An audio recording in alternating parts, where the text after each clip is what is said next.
오늘 하나님께서 우리에게 주시는 말씀은 로마서 3장 23절과 24절입니다.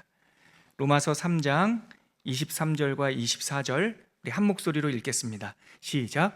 모든 사람이 죄를 범하였음에 하나님의 영광에 이르지 못하더니 그리스도 예수 안에 있는 속량으로 말미암아 하나님의 은혜로 값없이 의롭다 하심을 얻은 자 되었느니라. 아멘.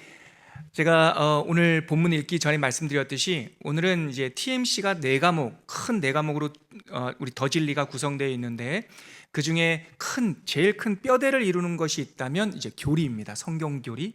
성경교리가 핵심 과목이고요. 그 이외에 여러분들 아시다시피 교회 역사, 그리고 성경 지리, 성경 언어, 이렇게 우리에게 도움을 주는, 성경을 읽는 데 도움을 주는 과목들이 사이사이 곁들여져 있습니다.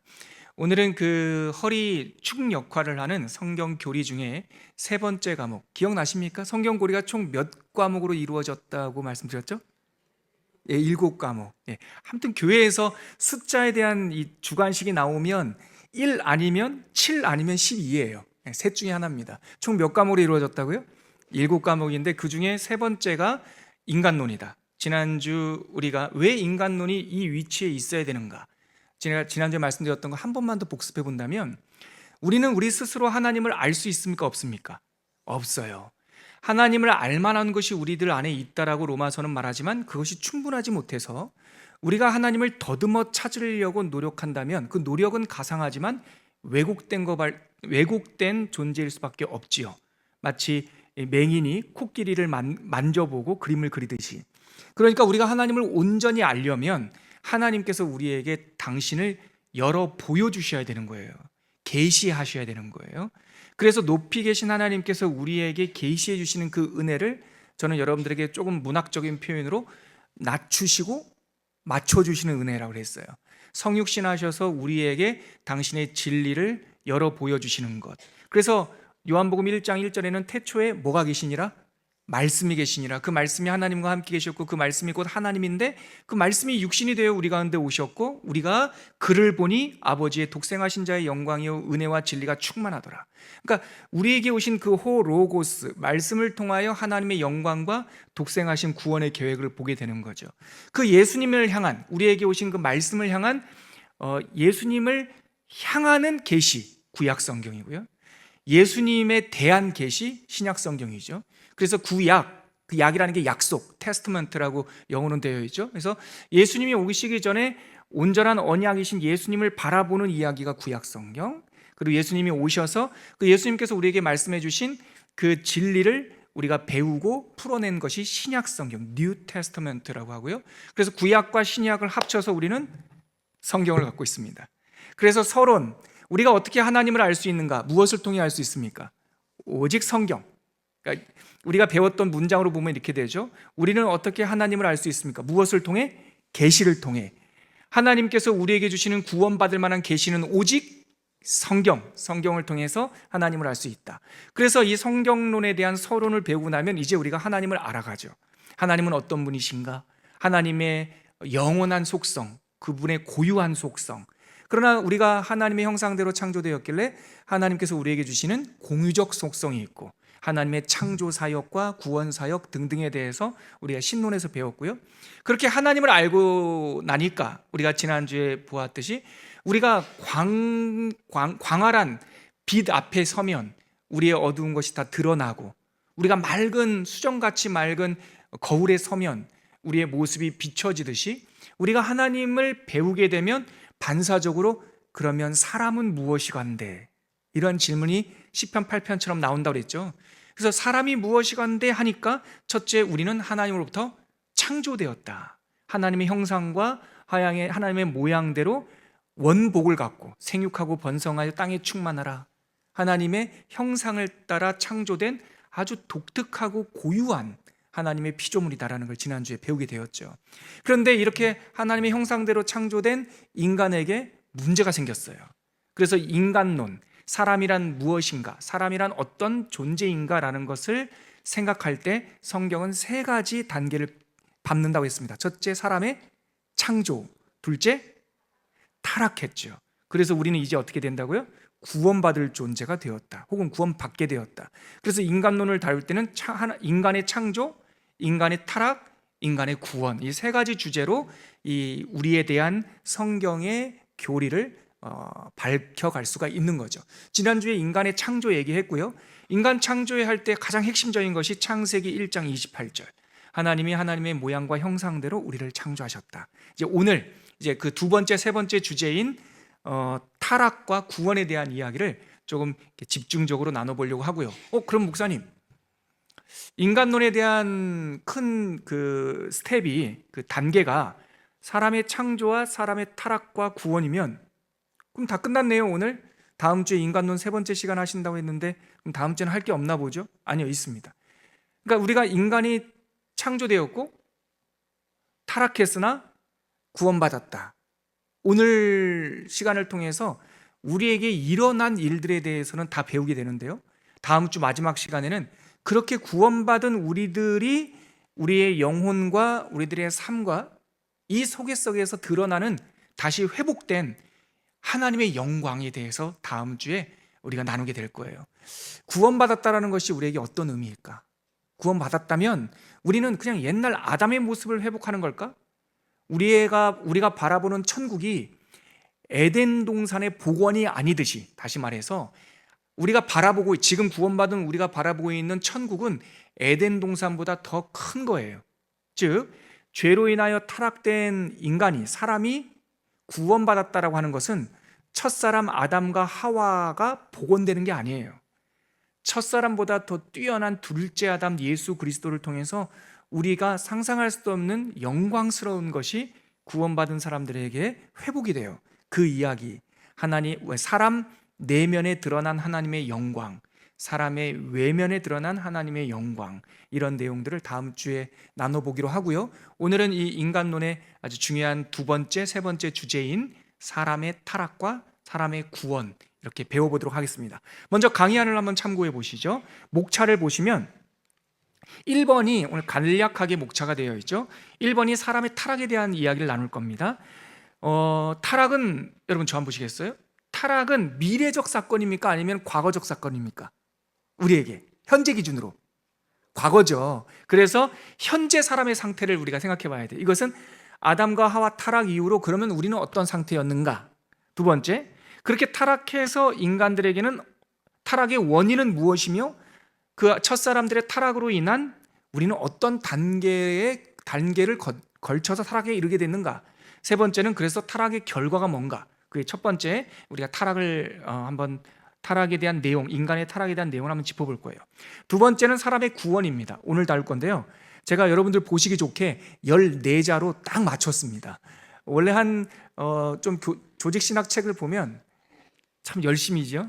요거라도 보기 좋게 삐쭉빼쭉한 거 싫어서 14자로 한번 딱 맞췄어요. 교리책을 보면 웨인 그루뎀이라고 하는 교수님과 로이드 존스 목사님의 책과 또 벌코프라고 하는 우리 개혁주의 신학, 장로교 신학에서 많이 동의하는 그 조직신학 책 보면 사람의 구원의 13가지, 12가지 굉장히 많은 내용들이 있는데, 제가 여러분들 이 정도면 되겠다 싶어서 압축을 해가지고 5가지로 요약을 해봤어요.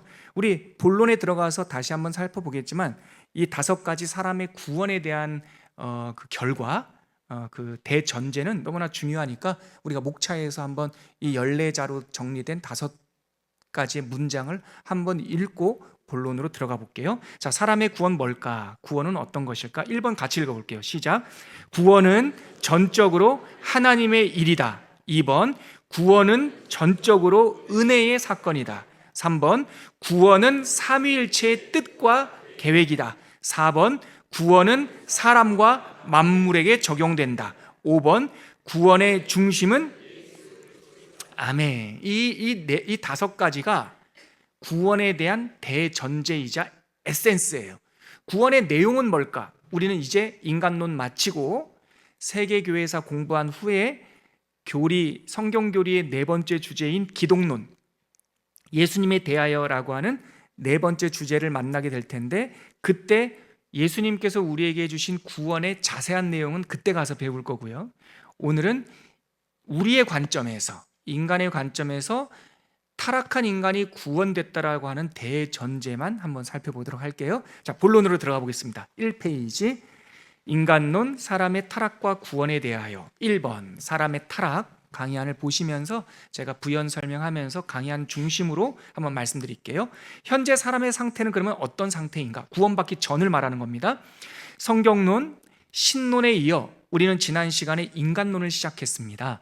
첫 시간에 다룬 핵심 주제, 즉 인간론의 핵심 주제가 뭡니까? 사람은 하나님의 형상과 모양대로 창조되었다라고 하는 대전제, 이거 아주 중요한 거예요. 그리고 그에 근거했기 때문에 하나님의 형상과 모양대로 창조되었기 때문에 인간만의 그 존재적인 특성이 있었어요. 동물과 다른. 우린 영혼이 있고 생명이 되었고 네페시, 하나님의 생기가 들어와서 생명이 되었다. 그 특성이 있었고요. 그리고 그 본성, 우리는 동물들에게는 없는 영과 혼과 육, 하나님의 공유적 속성, 그런 것들이 있다. 지난주에 살펴봤죠. 이를 통해 우리는 사람이 하나님의 영광의 일부를 담고 있으면서 하나님과 소통, 교통하는 특별한 존재임을 알게 되었습니다. 지난주에 인용했던 시편 8편 기억나시죠? 우리 사람을 옛날 버전으로는 천사보다 조금 못하게 하시고, 지금 개역개정에는 우리를 하나님보다 조금 더 못하게 하시고 천사도 흠모하는 존재가 되었다. 지난주 인간의 창조의 핵심 주제입니다. 자, 하지만 두 번째 단락을 한번 보시죠. 하지만 현재 사람의 상태를 보면 이렇게 하나님의 영광과 아름다움, 그런 본성에서 어긋난 균열이 좀 보여요. 뭔가 조금 잘못된 것 같아요. 망가진 것 같아요. 우리는 스스로 사람의 내면과 외면에 무엇인가 잘못된 점이 있다는 것을 살다 보면 감지를 해요. 그래서 세상 사람들이 자주 하는 말, 인간인지라 점점점, 그 다음에 뭐죠? 부족한 것이 있다라는 거죠. 그게 이제 감지를 하는 거예요. 그렇게 영광을 덧입어 창조되었는데 우리에게 뭔가 문제가 있구나.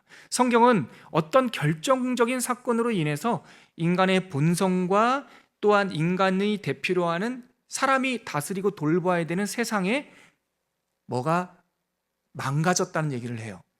성경적인 용어로는 부패, 썩었다, 망가졌다라고 하는 표현을, 망가졌다는 사실을 우리에게 알려줍니다.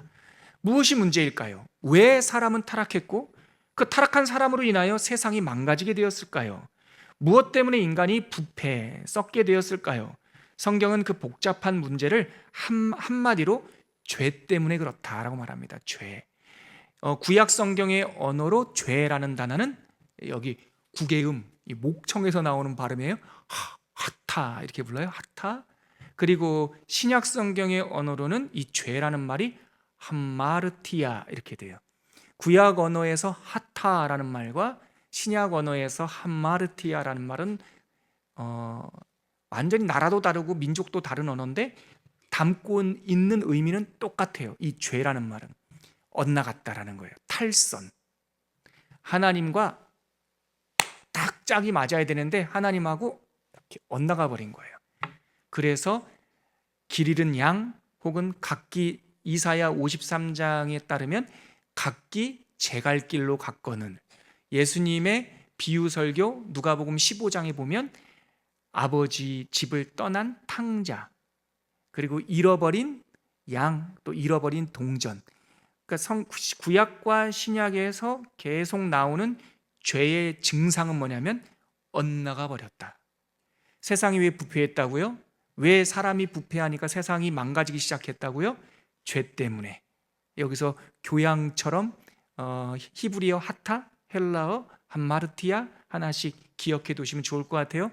우리 여름쯤에 성경 언어 배울 텐데요, 여러분들이 평소에 들어봤던 이런 말들을 그 나라 알파벳으로 한번 이렇게 써서, 우리도 무슨 또 광고 같긴 한데 야 너도 할 수 있어, 이렇게 해서 우리도 한번 써보는 거죠. 알파벳 22개만 이렇게 외울 수 있다면 한번 가보자고요. 그때 너무 놀라지 마세요. 못 외워도 돼요. 아무튼 핵심 뭐다? 사람이 왜 타락했다? 사람 때문에 왜 세상이 망가졌다? 무엇 때문에? 한 글자, 우리나라 말로 한 글자, 죄 때문에. 자, 타락의 원인과 그래서 우리 성경 말씀 오늘 읽었던 로마서 3장 23절이 그것을 대변해요. 우리 23절만 한번 읽어보겠습니다. 시작.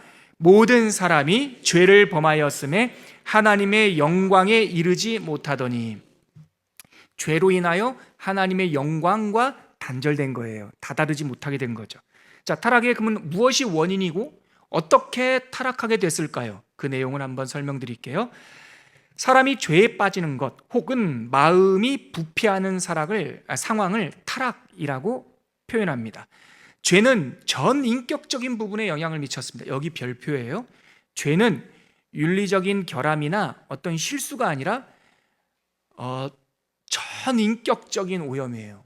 전적 타락이에요.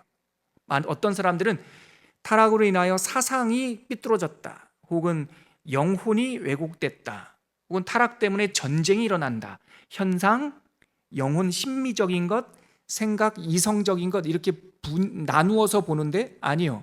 생각과 마음과 행동, 제가 지금 다 말씀 안 드린 모든 인간과 관련된 모든 것들에 이 죄가 영향을 미쳐서요. 그 다음 보세요. 중요한데 거기 성경에서부터 한 밑줄 쳐보세요. 성경에서 진단하는 사람의 타락은 결핍 혹은 결함, 그러니까 결핍은 뭐예요? 부족하거나 결함, 망가졌거나, 그게 아니라 부족한 것도 아니요, 망가진 것도 아니요, 완전히 깨져버린 거예요. 그래서 마음, 생각, 지식, 육체 등 전적으로 타락했다라고 성경은 말해요. 이게 핵심입니다. 제가 이 말씀을 왜 느린 속도로 강조하냐면, 우리 기독교를 큰 집안으로 볼 때 어떤 낭만주의적인 생각을 갖고 있는 우리 집안의 몇몇 교단들은 인간이 전적으로 타락했다라고 생각하지 않는 사람들이 있어요. 부분적으로 타락했다. 그래서 인간의 자유의지와 인간의 선행, 인간의 도덕성 조금 남아있는 그것이 다 타락하지 않고 그것으로 인하여 무언가 할 수 있다라고 생각하는 사람이 있어요? 아니에요. 성경은 그렇게 말하지 않아요. 성경은 우리가 모든 것이, 사람이 날 때부터 생각하는 것과 모든 것이 악하다, 이렇게 말을 해요. 전적 타락이라는 말 기억해 주십시오. 다음에 퀴즈에 나올지 누가 압니까? 아무튼 중요한 단어입니다. 그 다음 단락 읽어볼게요. 타락의 원인에 대한 성경의 설명은 창세기 3장에서 찾을 수 있습니다. 우리는 왜 타락했는가? 여러분, 이 지점에서 창세기 3장을 말할 때 이 말을 한번 기억해 주십시오. 창세기 3장, 에덴 동산에서 뱀이, 사탄의 종이었던, 수하였던 뱀의 형상으로 하와에게 와서 선악과 사건에 대한 유혹, 이것을 풍유나 신화로 취급하는 사람들이 있습니다. 아니에요. 창세기 3장은 역사적 실제입니다. 저는 소위 이런 말 하면 어떤 사람이 저한테 노 목사는 보수주의 신앙이야. 예, 아멘. 맞아요. 저 그래요. 근데 어떤 사람은 당신 근본주의자야. 저는 그런 말 들어도 오케이. 그래요. 그런 말, 그거보다 더 심한 말 해도 저는 그냥 그대로 믿습니다. 창세기 3장은 신화가 아닙니다. 제가 왜 이 말씀을 드리냐면, 그 CBS에서 하는 성서학당, 옛날에 제가 보다가 깜짝 놀랐는데, 어떤 목사님이 성서학당에 나와서, 옛날입니다. 요즘에 나오신 분 아니고요. 이 창세기 3장 얘기하면서 신화입니다 이러는 거예요. 아니에요. 옛날 인간의 역사가 펼쳐지기 전에 그 먼 역사, 먼 옛날에 일어났던 일을 우리가 다 긴 말로 설명할 수 없고 다 이해할 수 없기 때문에 그렇게 짧고 압축적으로 상징적으로 표현했을지 몰라도 창세기 3장은 역사적 사건이에요. 그렇게 믿으셔야 돼요. 여기에 균열이 일어나면 안 돼요. 이거는 신화야. 안 돼요. 왜 그렇습니까? 제가 여러분들한테 창세기 3장이 역사적 실제라는 말씀을 드릴 수 있는 근거는 성경적 근거입니다. 여러분, 진리를 묘사하는 데 있어서 많은 글, 많은 설명이 꼭 필요한 건 아닙니다. 때로는 해가 있습니다, 하나님이 창조하셨습니다라고 하는 것은 다 설명할 수 없기 때문에 간결한 문장으로 선포해야 되는 것이 있습니다. 인간의 타락도 마찬가지죠. 창세기 3장의 기록은 신화가 아닙니다. 비록 설명은 짧고 간결하지만 아주 명백하고 꾸미지 않은 사실로서 우리에게 제시됩니다. 이런 일이 있었다라는 거죠. 우리는 아담의 후손입니다. 더불어 다른 성경 욥기 31장 33절, 호세아 6장 7절, 고린도후서 11장 3절, 디모데전서 2장 14절, 제가 구약 두 구절, 신약 두 구절만 뽑았지만 성경에 셀 수 없는 많은 곳에서 첫사람 아담의 타락에 대해서 명백히 얘기합니다. 로마서에서도 명백히 첫사람 아담은 실패했고 둘째 아담 예수님이 오셨다라고 말합니다. 그러니까 아담 이야기는 꾸며낸 신화가 아니라 역사적 실제입니다. 우리는 그것을 믿습니다.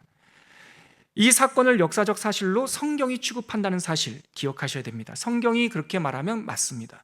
여러분, 제가 이런 말씀 옛날에 부연 설명드렸죠. 그 문서설, 그리고 여러 가지 그 성경을 잘게 잘라서 그 양식 비평, 이런 비평주의 학자들이 모세오경을 모세가 썼다고 말하지 않아요. 뭐 불행하게도 모세오경은 모세가 쓴 것이 아니다라고 주장하는 신학자들이 더 다수예요. 모세오경은 모세가 썼습니다라고 말하는 사람이 소수예요. 근데 저는 당연히 모세오경은 모세오경이라고 말합니다.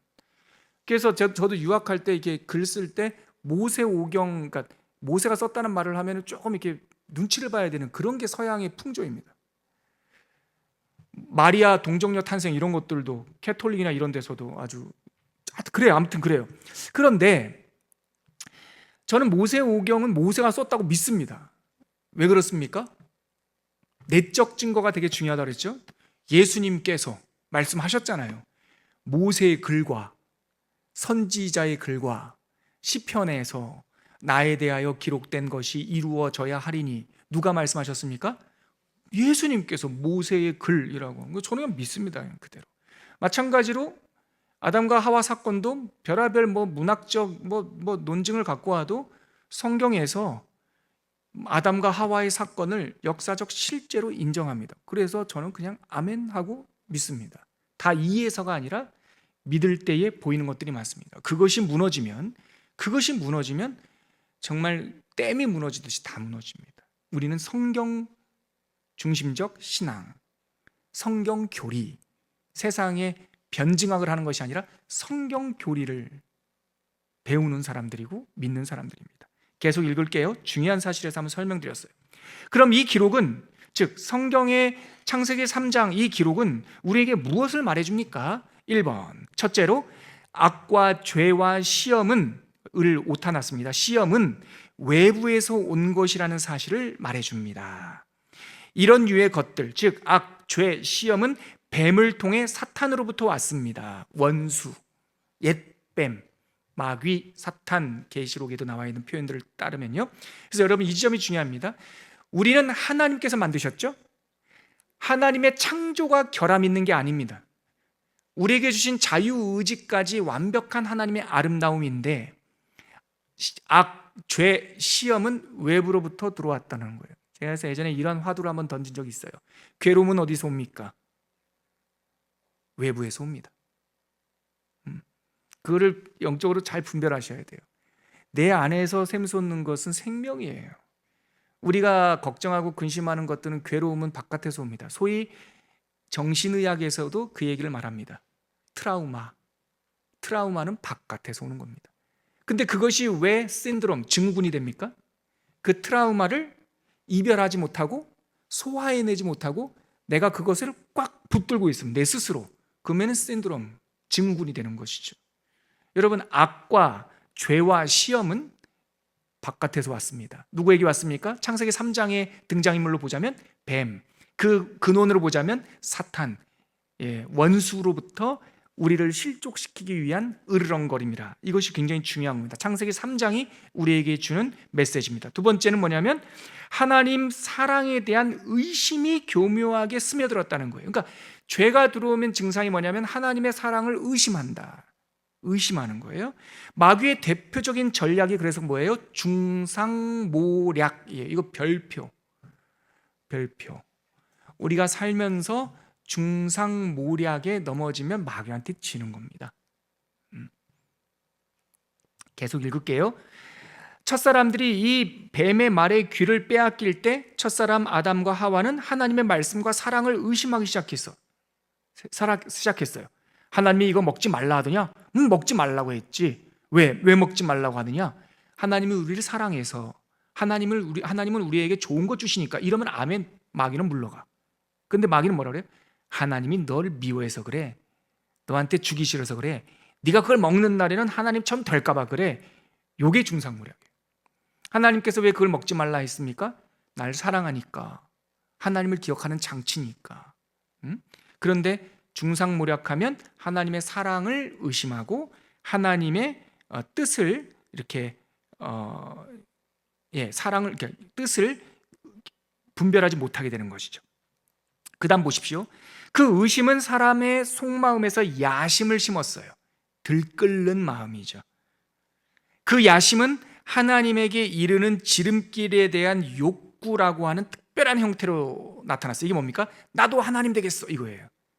하나님을 닮는 것과 하나님의 자리를 쿠데타하는 것은 다른 문제예요. 닮는 것은요, 뜸들이듯이 가야 돼요. 쿠데타는요, 솥이 타버려요. 지름길의 유혹, 이것이 타락의 원인이에요. 타락의 유혹은 뱀으로부터 왔지만 그 뱀의 소리에 귀를 기울이고 내 안에 불이 타올라서 나도 하나님 돼야지 하면 그저 쓰러지는 거예요. 이 지점이 굉장히 중요하고요. 마지막 1페이지 마지막 단락 아주 중요한 내용을 제가 지금부터 읽을 겁니다. 사람이 몰락한 근본적인 원인이 바로 이 지름길에 대한 추구, 지름길의 유혹이었다는 사실을 아무리 강조해도 지나치지 않습니다. 하나님은 아담과 하와를 향해 그들과 하나님 사이의 교제, 사귐을 통해서 결국은 하나님을 닮는 궁극적인 목표에 이르도록 계획하셨어요. 하지만 마귀는 속삭였습니다. 너희는 그렇게 천천히 가지 않아도 돼. 하나님의 방법 따르지 않아도 돼. 그렇게 긴 시간을 허비할 필요가 없어. 내가 말하는 대로 하기만 하면 즉시 목표에 도달할 거야. 이것이 바로 지름길의 유혹입니다. 이 지름길은 오타가 있더라고요. 이 지름길은 언제나 우리의 관심을 끕니다. 쉬운 말로 지름길의 유혹, 한탕주의, 도박, 이것은 인간을 무너뜨리는 오래된 레파토리입니다. 인기가 좋아요. 우리는 언제나, 여기도 좀 오타가 있더라고요. 우리는 언제나 하나님의 길이 너무 느리고 힘들다라고 하는 오해를 합니다. 대부분 이단들과 사교 집단들은 쉽고 빠른 방법을 제시한다는 공통점이 있습니다. 즉, 그래서 이단과 사교 집단들이 하는 거 보면은요, 타락의 단계와 거의 똑같습니다. 의심에서, 그러니까 시험이 바깥에서 들어오자 우리 안에 일어났던 것, 의심, 야심, 불타는 욕구, 지름길을 추구함, 이것이 하나님을 대신해서 자신 스스로가 하나님이 되려고 했던 타락의 단계입니다. 저 한번 보시겠습니까?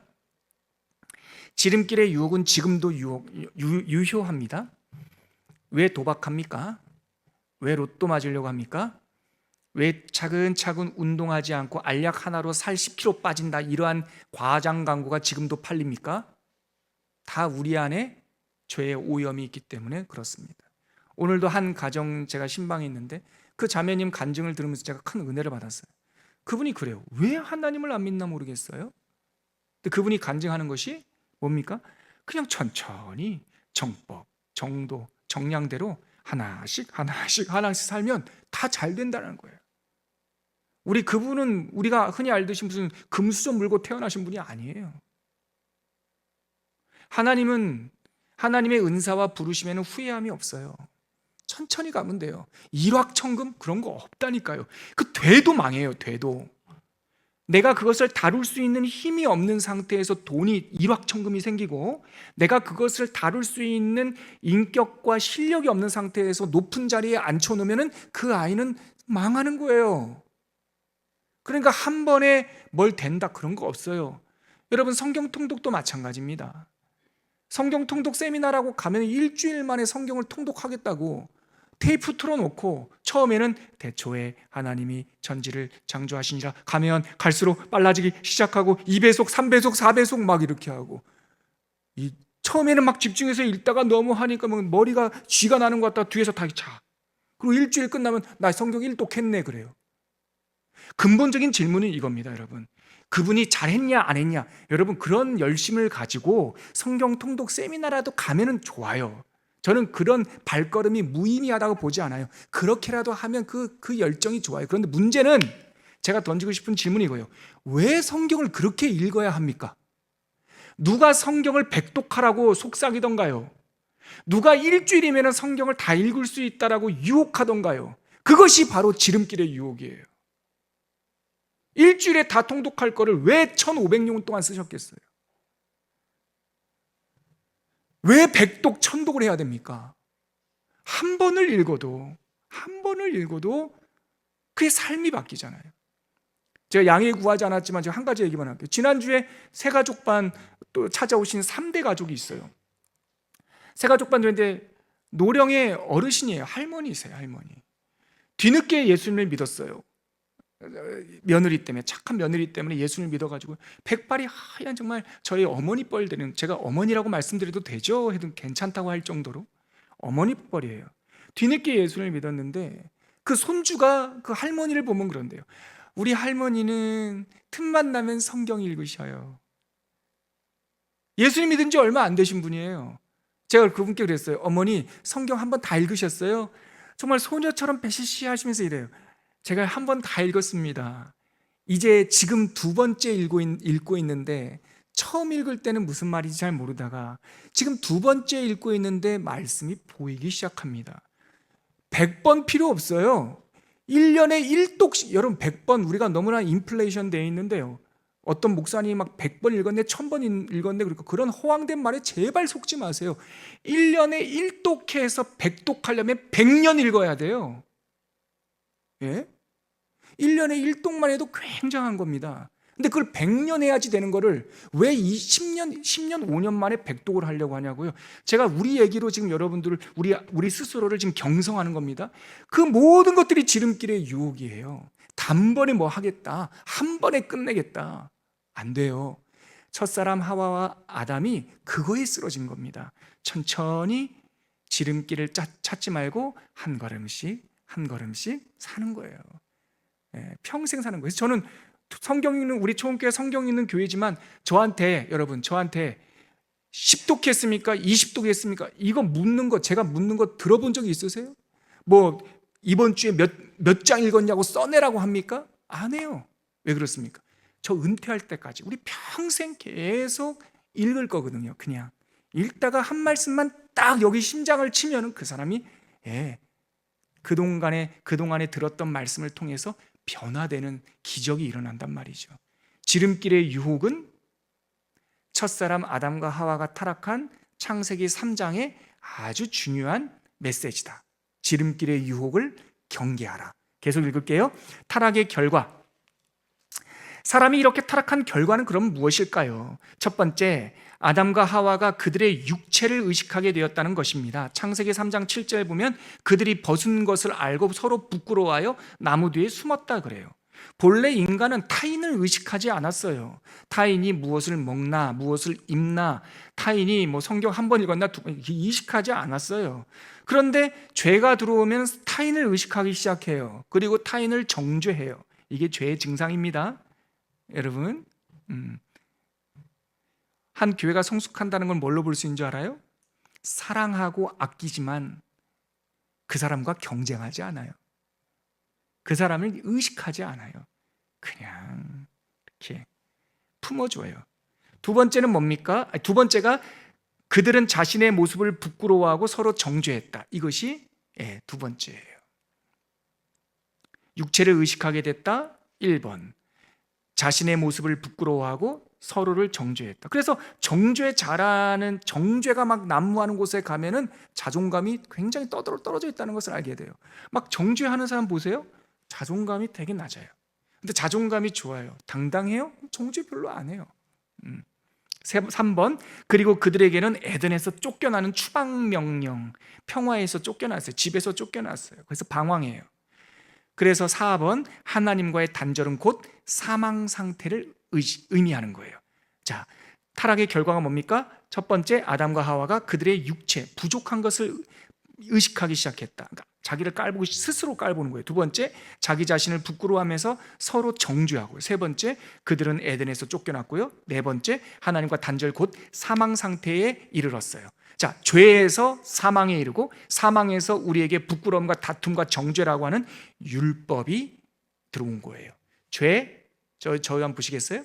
죄, 사망, 사람들의 기준이라고 하는 율법, 요 세 가지로부터 우리의 백마탄, 우리의 그리스도, 우리의 대장군 예수께서 오셔서 십자가의 공로, 십자가의 사건으로 죄를 결박하시고 사망을 멸하시고 율법의 사슬에서 다 끊어버리셨어요. 그래서 로마서 8장 1절에 보면 이제 그리스도 예수 안에 있는 사람은 정죄함, 얽매이는 게 없나니 그리스도 예수 안에 있는 생명의 성령의 법이 죄와 사망과 율법의 법에서 너희를 해방했다. 이것이 구원 사건이죠. 계속 읽어볼게요.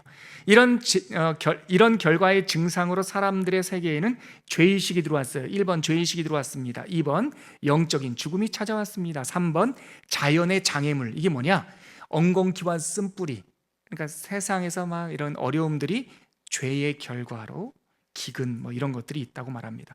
네 번째, 도덕적 성품의 결여, 싸우고 다투고 시기하고 질투하고 그런 것들을, 그리고 육체적인 죽음. 원래 아담과 하와는 육체적 죽음까지 유보되어 없던 사람들인데 죄의 결과로 인하여 육체적인 죽음이라고 하는 관문을 넘게 된 거죠. 그런 것들이 연속적으로 발생했습니다. 창세기 3장 전까지 오직 축복만 받았던 사람이 이제는 즉각 정죄 아래에 놓여 하나님에 의해 벌을 받게 된 겁니다. 영적인 면에서 보면 사람은 자신이 가지고 있던 오리지널 그레이스, 원복, 하나님께서 자신의 형상과 모양대로 사람을 창조하시고 그들에게 복을 주시고 했던 그 원복이 깨지고, 원의, 하나님과의 연결고리, 하나님과의 관계가 깨지고 한순간에 모든 것에서 떨어져 버렸습니다. 이렇게 해서 우리는 모두 원죄의 그늘 아래에 놓이게 되었습니다. 에덴에서 쫓겨난 사람이 됐습니다. 사망에 이르게 되었습니다. 같은 말이에요. 원죄의 그늘 아래에 놓이게 되었습니다. 원죄는 두 가지 큰 결과, 원죄책과 원오염이 있습니다. 이거 퀴즈 내면 딱 좋겠네요. 원죄에는 두 가지 특성이 있습니다. 원죄책, 원오염. 그냥 죄책과 오염 이렇게 말해도 돼요. 죄의 책임이 있고요, 지불해야 될 빚이 생긴 거고요, 그 빚 때문에 생긴 쪼들리는 마음이 생긴 거예요. 이거 오염.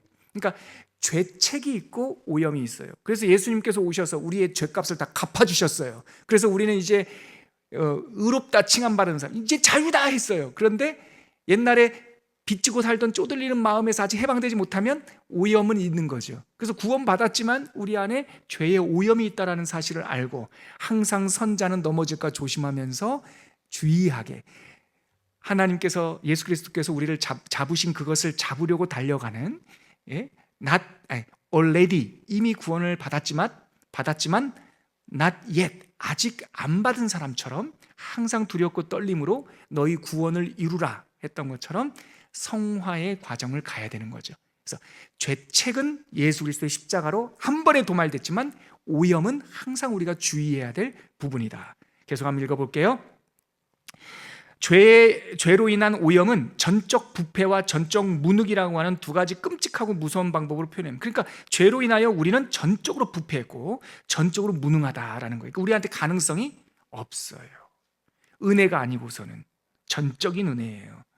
성경을 통해 우리는 아담의 죄와 타락의 결과로서의 사람의 모습을 봅니다. 이제 사람은 유죄이며 하나님의 율법에 의해 정죄받았고 오염되었고 부패하였고 자아와 죄와 사탄의 지배 아래 놓였습니다. 에베소서 2장에 보면 그는 허물과 죄로 죽었던 너희들을 살리셨도다. 허물과 죄로 죽었던 너희들을 살리셨도다. 그때 너희는 죄 가운데, 그 가운데 행하여 공중의 권세 잡은 자 아래 놓여 있었다. 그러니까 우리가 죄를 지었을 때 우리는 죄의 공중의 권세 잡은 자 안에서 종노릇하고 있었던 것이죠. 그래서 구원을 다른 말로 해방이라고 표현하는 이유도 그 뜻인 거예요.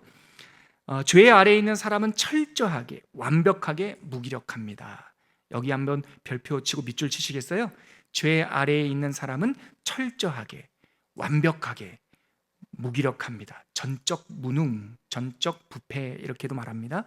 이것이 사람의 상태입니다. 그러니까 우리가 사도 바울이 로마서 7장에 말하는 것처럼 오라 나는 곤고한자로다. 이 사망의 몸에서 누가 나를 건져내랴. 그러니까 이게 애통하는 심정인 것이죠. 누가 우리에게 어떤 희망이 있을까요? 그 다음에 이제 사람의 구원 이야기가 나오는 겁니다. 2번 사람의 구원. 사람은 이제 죄 아래에 놓여 있게 되었습니다. 이는 아주 오래되고 영혼 깊은 곳에 자리 잡은 문제입니다. 그러면 우리는 어떻게 해야 됩니까? 사람에게는 어떤 희망이 있을까요? 이제 우리는 그 위대하고 핵심적인 교리, 즉 사람의 구원에 대한 이야기로 접어들게 되었습니다. 바로 절망에 빠진 사람들, 곧 하나님의 진노의 손 위에 올려진 죄인들의 구원 문제입니다.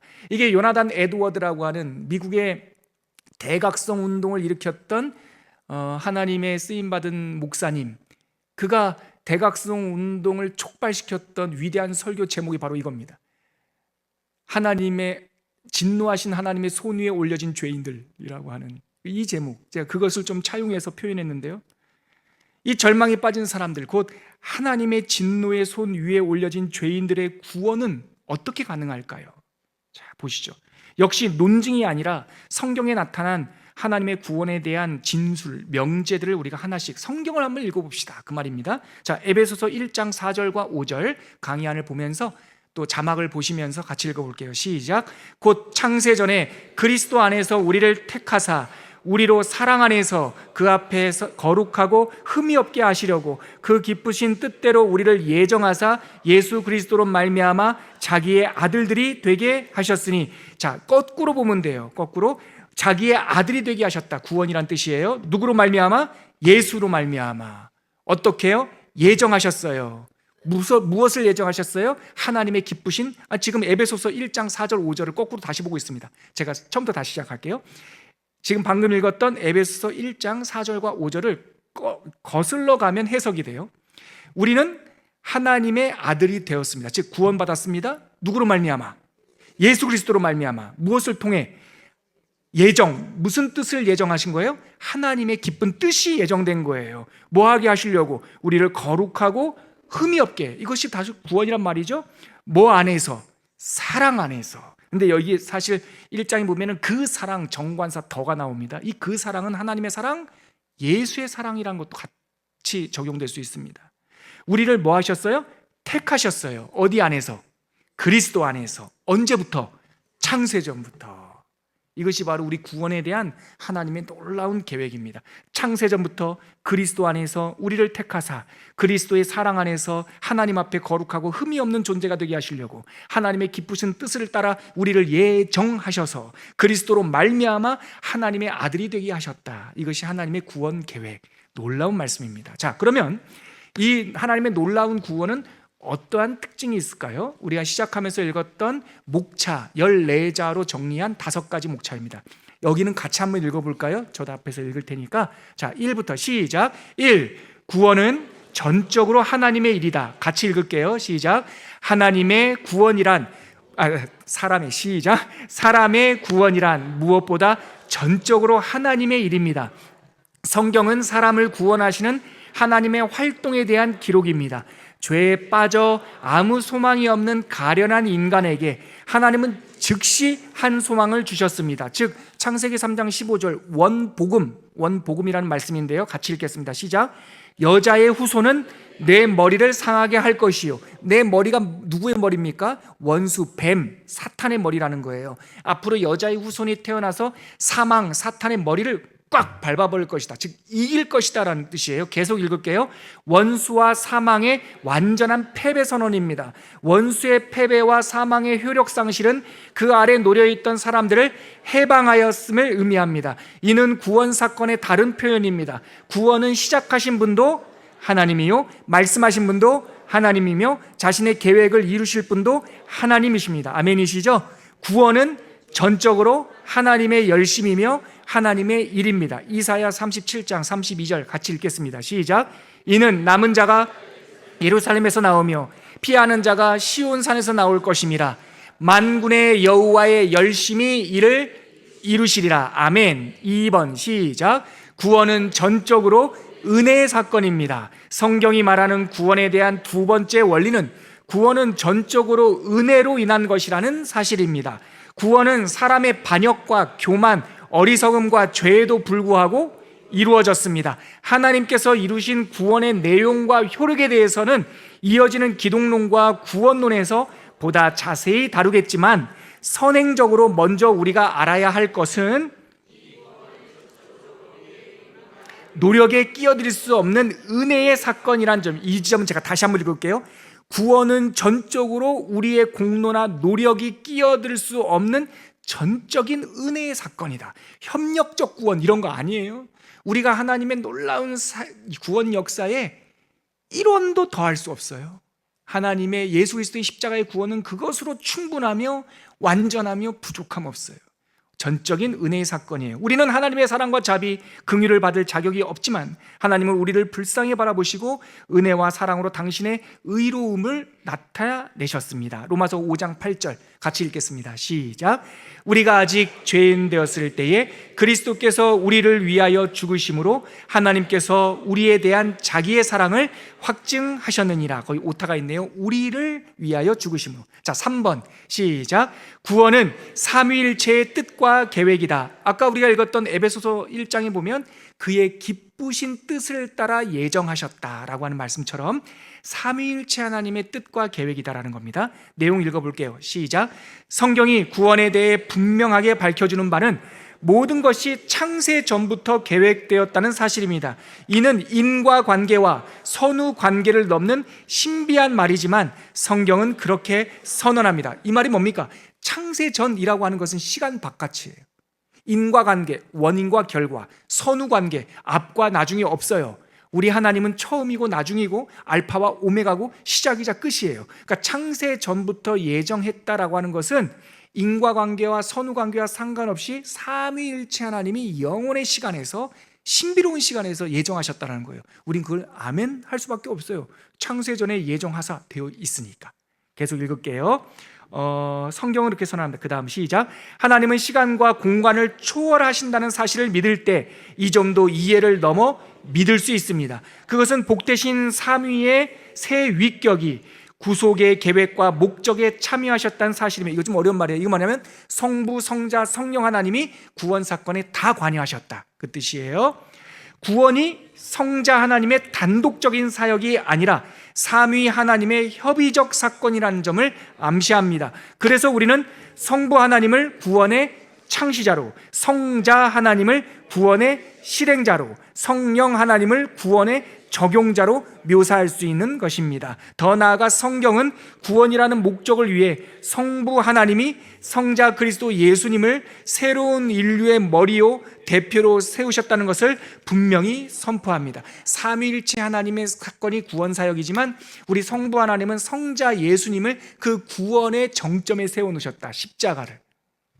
그 다음 에베소 1장 4절 같이 읽을게요. 시작. 곧 창세전에 그리스도 안에서 우리를 택하사 우리로 사랑 안에서 그 앞에 거룩하고 흠이 없게 하시려고. 아까 읽었던 말씀이죠. 창세전에 그리스도 안에서 택하사.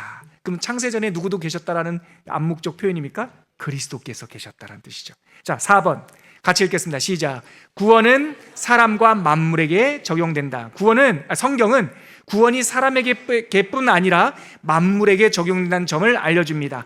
사람의 구원은 인류를 묶고 있던 원수의 패배를 의미하며, 이 해방은 사람과 일부 특정 부분에만 한정되는 것이 아니라 하늘과 땅, 곧 온 세상의 만물도 포함됩니다. 사탄은 최종적으로 멸망할 것이며 의가 있는 새 하늘, 새 땅이 올 것입니다. 하나님의 아들의 구원 사역의 결과는 이와 같이 응대합니다. 즉 구원은 인간만 받는 것이 아니라 만물이 다 받는 것이다. 왜 만물에서 엉겅퀴가 나고 가시덤불이 났습니까? 아담이 타락하면서. 반대로 우리 인간이 구원받으면 만물이 함께 회복되는 거예요. 그것을 성경은 새 하늘 새 땅이라고 묘사합니다. 자, 로마서 8장 21절 같이 읽겠습니다. 시작. 그 바라는 것은 피조물도 썩어짐의 종로로 한 데서 해방되어 하나님의 자녀들의 영광의 자유에 이르는 것이다. 피조물도 해방된다. 이것에 대한 그 비주얼적인 시청각적인 묘사가 이사야서에 있어요. 우리가 알고 있는 그 오래된 찬양 사막에 샘이 넘쳐 흐르리라. 그 중간 가사에 뭐가 있습니까? 독사들이 어린 양과 뛰놀고 어린아이가 독사굴에다 손을, 아니 독사굴이 아니라 독사가 뛰놀질 않죠. 사자가 어린 양과 뛰놀고 어린아이가 독사굴에 손을 넣어도 물지 않고 모든 것이 싸우지 않고 화평하게 되는 그 천국에 대한 묘사, 즉 하나님의 예수 그리스도의 구원은 인간뿐만 아니라 만물의 구원을 내포한다. 웅대한 사건이다. 자, 마지막 5번 시작. 구원의 중심은 예수 그리스도이다. 하나님이 자녀들을 영광에 이르게 하시는 분, 모든 묶인 피조물을 자유에 이르게 하는 분은 누구입니까? 하나님의 자녀, 이가 아니라 하나님의 자녀들을. 이 위대한 구원의 계획은 우리를 그 중심에 계시는 예수 그리스도에게로 인도합니다. 사도 바울은 하나님의 목적을 하늘에 있는 것이나 땅에 있는 것이 다 그리스도 안에서 통일되게 하는 것이라고 말합니다. 바울은 이 위대한 사건의 서사시 에베소 1장에서 그 안에서라는 말을 수없이 반복합니다. 제가 세어봤더니 14번. 그 안에서, 예수 안에서, 예수 안에서, 그 안에서, 사랑 안에서, 그 크신 사랑 안에서 14번을 반복해요. 즉 예수 안에서 구원이 이루어지고 예수 밖에 구원 없어요. 그러니까 예수님은 모든 구원 사건의 중심이세요. 신앙의 계보에서 어떤 무지한 사람 중에 구원은 주 예수 그리스도와 상관없이도 가능하다라고 말하는 사람이 있었어요. 아니요. 어디에 근거해서 예수 믿지 않아도, 제가 군대에 있을 때 모 신학교 나온 저보다 나이가 많은 신학생이 앞에서 수요예배 설교하는데 이러는 거예요. 여기 땡, 그 옛날에는 이 강대상 위에 땡땡땡 종이 있었죠. 그분이 모 신학교 나왔는데 이렇게 말하더군요. 여기에 십자가가 있습니다. 일로 올라가도 십자가, 일로 올라가도 십자가, 일로 올라가도 십자가. 그래서 기독교를 가도 구원, 불교를 가도 구원. 진짜로요. 제가 20살 때 군대에서 들었어요. 성경 잘못 읽었죠. 십자가가 목표라고 말씀하시지 않으시고 예수님은 십자가가 길이라고 말씀하셨어요. 우리 권사님들도 잘 아시는 거예요. 내가 곧 길이요 진리요 생명이라고 했어요. 길 중에 하나가 내가 유일한 길이라고 하셨어요. 그러니까 동쪽으로 남쪽으로 서쪽으로 올라갈 수 있는 길이 없어요. 천하 인간의 구원 얻을 만한 다른 이름을 우리에게 주신 바가 없어요. 근데 일로 올라가도 되고 절로 올라가도, 말은 그럴싸해. 그런 거는 철학 시간에 하라고. 그러나 하나님은 그렇게 말씀하지 않았어요. 어디 하나님께서 그렇게 말씀하셨습니까? 우리 하나님의 말씀 한번 읽어볼까요? 사도행전 4장 12절입니다. 사도행전 4장 12절 시작. 다른 이로서는 구원을 받을 수 없나니 천하 사람 중에 구원을 받을 만한 다른 이름을 우리에게 주신 일이, 이거 하나만 딱 갖다 놓으면 돼요. 일로 올라가도 구원, 절로 올라가도 구원, 다 구원. 사도행전 4장 12절 아멘, 물러가라 그래야 돼요. 구원은 그런 거 아니에요. 이게 바로 종교다원주의자들이에요. 종교다원주의자들은 다양한 걸 가지고 구원받을 수 있다고 했는데요, 예수님은 그렇게 말씀하신 적 없습니다. 예수 없이 구원 없고 예수 없이 자유 없습니다. 그 신비를 우리가 다 이해할 수 없지만 이제 막 글을 뗀 아이조차 성경에 기록된 분명하고 단호한 구절을 읽을 수 있습니다. 요한복음 14장 6절 같이 읽겠습니다. 시작. 예수께서 이르시되 내가 곧 길이요 진리요 생명이니 나로 말미암지 않고는 아버지께로 올 자가 믿으시죠. 이 말 정말 뭐 대학원 뭐 신학 박사 다 필요 없어요. 이 말을 믿으란 말이에요. 이 말 아니면 다 붕괴되는 거죠. 내가 곧 유일한 길이다라고 말씀하셨지 않습니까? 그 다음 읽을게요. 이 말씀 앞에서 중립지대가 없습니다. 제가 읽을게요. 이 말씀 앞에선 중립지대가 없습니다. 믿든지 말든지 인정하든지 등을 돌리든지 둘 중에 하나입니다. 그래서 신앙은 논리적 결론이 아니라 믿음의 결과입니다. 구원 계획의 중심은 오직 예수 그리스도 뿐이십니다. 이 구원 계획은 여러 언약을 통해 인류에게 계시되었고 성경의 수많은 구절과 증언들로 확증되었습니다. 이 자세한 내용은 기독론에서 다루도록 할 겁니다. 오늘 함께 읽은 본문 로마서 3장 23절 24절 읽었죠? 아직 읽지 않은 우리 24절 한 번 더 읽고 이 인간의 타락과 구원에 대한 대략적인 내용을 마무리하고자 합니다. 23절은 제가 시작하면서 읽었고요, 이제 24절 지금 읽죠. 같이 읽겠습니다. 시작. 그리스도 예수 안에 있는 속량으로 말미암아 하나님의 은혜로 값없이 의롭다 하심을 얻은 자 되었느니라. 같이 읽겠습니다. 시작. 한 번 더 읽을게요. 시작. 그리스도 예수 안에 있는 속량으로 말미암아 하나님의 은혜로 값없이 의롭다 하심을 얻은 자 되었느니라. 아멘. 여기에 주목할 거 얻은 자, 얻을 자가 아니라, 미래적 내용이 아니라 얻은 자, 완료형입니다. 우리가 예수 그리스도의 은혜와 그 속량으로 말미암아 구원을 받았습니다.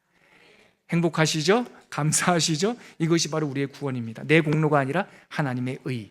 오늘 찬양 하나님께 올려드리고 오늘 인간론 두 번째 시간 마칠게요. 하나님께 악보 같이 찬양하겠습니다.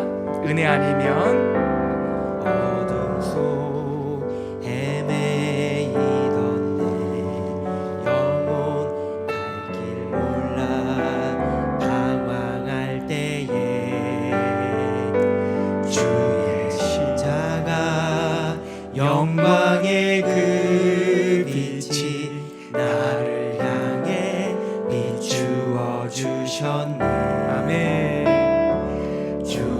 주홍빛보다 더 붉은 내 죄 그리스도의 피로 씻기어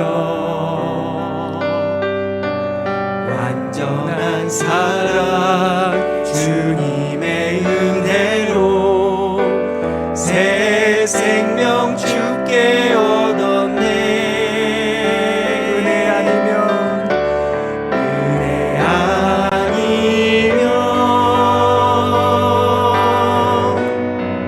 나서지 못하네.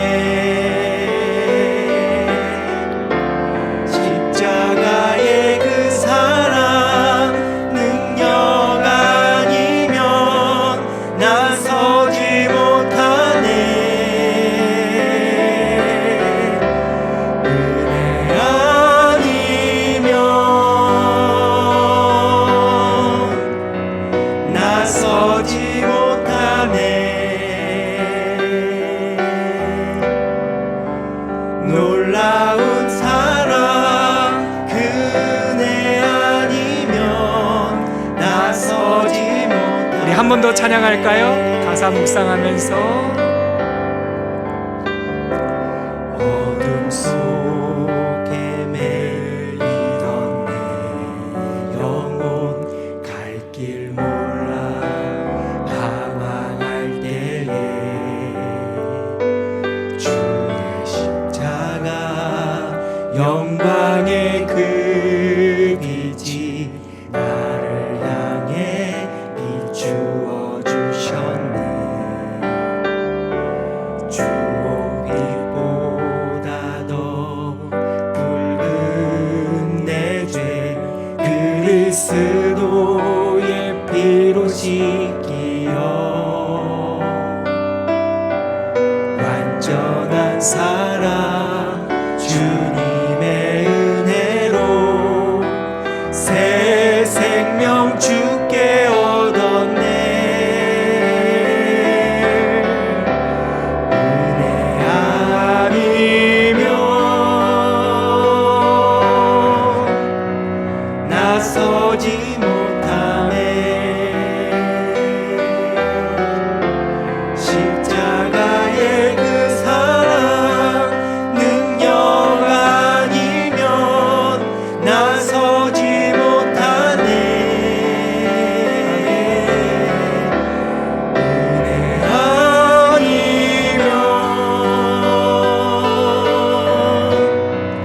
나서지 못하네.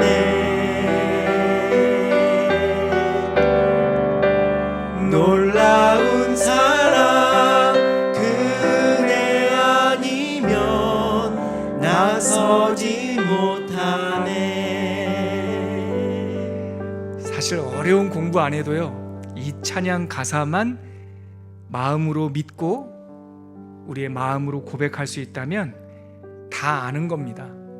예수 그리스도의 십자가, 죄와 허물과 어둠 가운데 묶여있던 우리들을 풀어주신 그 십자가의 은혜, 그 은혜 아니면 나설 수 없습니다. 우리가 오늘 배운 인간론과 우리 찬양의 고백을 생각하면서 나의 하나님, 나의 구원, 내가 받은 은혜를 이 시간 신앙 고백하듯이 잠시 기도로 올려드리고 오늘 모든 시간을 마칠까 합니다. 우리 함께 기도하겠습니다. 기도합니다. 하나님 감사합니다.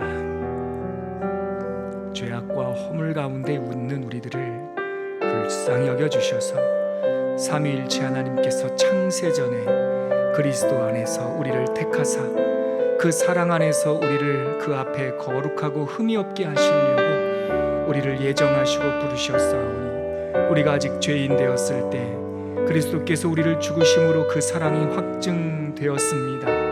이제 여호와의 열심히 그 구원을 이룰 것이며 우리는 아무 공로 없고 우리는 전적으로 타락하며 우리는 날마다 쓰러질 수 있는 사람들이지만 예수 그리스도의 그 은혜 안에 우리가 거하게 되었습니다. 주님 받아 주시옵소서.